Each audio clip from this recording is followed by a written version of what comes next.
The cannabis industry is a rapidly growing sector here in Michigan, employing thousands and bringing in nearly $2 billion worth of revenue each year. But a pair of Michigan lawmakers want to put a stop to how some of these businesses advertise.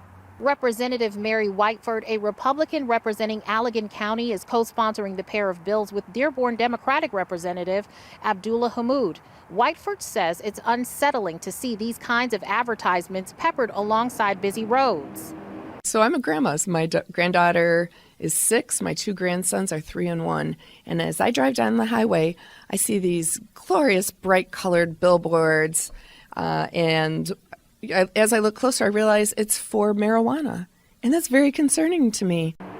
It's a concern that Stephen Linder from the Michigan Cannabis Manufacturers Association is familiar with. He says his organization is working to change attitudes toward cannabis and avoid measures like this legislation. There's a lot of still misinformation and also, there's not quite yet the full public acceptance of the cannabis industry right now. Linder says the cannabis industry brings in billions of dollars in revenue each year and has helped to keep the state's economy thriving through the pandemic.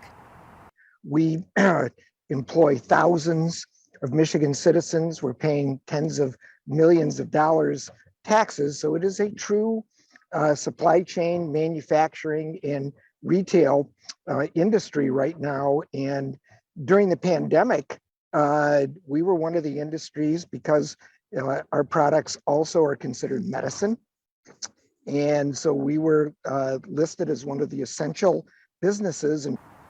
But Whiteford says the cannabis industry should be held to the same standard as tobacco companies. I think that it's a big problem. We can't have tobacco on billboards, so why are we able to have marijuana on billboards?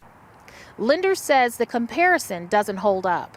But there is a very important distinction. Tobacco is listed as a carcinogen, and it has to be properly labeled. Cannabis is not listed as a carcinogen. It is considered medicine, at least those products that pass the testing standards for medicine. So that's a very important distinction. And most of cannabis products are not smoked. Most cannabis products are ingested in the form of edibles. Linder says his organization is helping to sit down and talk with Whiteford so they can find a compromise. Whiteford and Hammoud are expected to introduce this legislation next week. Your Capital neighborhood reporter in Lansing, Erica Murphy, Fox 47 News.